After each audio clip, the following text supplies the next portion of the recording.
Today, the English Football Association, the FA, has released a statement to condemn the racist abuse directed at black players on social media after the match. The Prime Minister, Boris Johnson, has also been tweeting about the issue. He says the team deserve to be lauded as heroes, not racially abused on social media.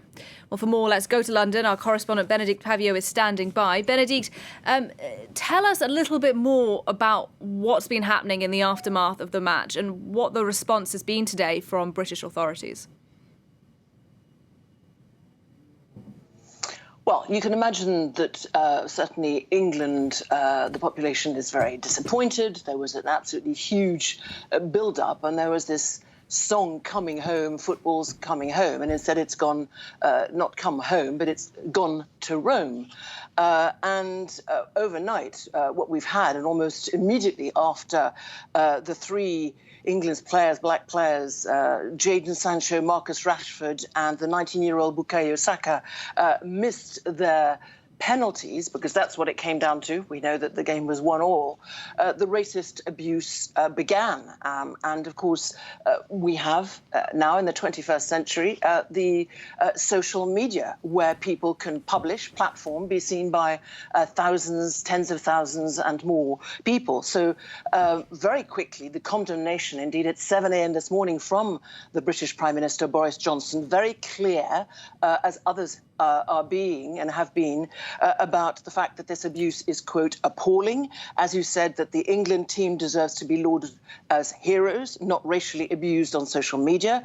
And then the warning that those responsible for this appalling abuse, as the Prime Minister, should be ashamed of themselves. Warning also, unsurprisingly, from the Metropolitan Police here in London, saying that it's investigating the abuse and says it will not be tolerated. The Leader of the Opposition, Sir Keir Starmer, also saying that this is absolutely unacceptable, not tolerable, and that social media must be held to account. And that is the big question really swirling around now about the fact that should more legislation be brought in to regulate social media, to try and stamp what is being called this discrimination out of the game. So social media companies have certainly been criticised before for a perceived lack of action on racist abuse on their platforms.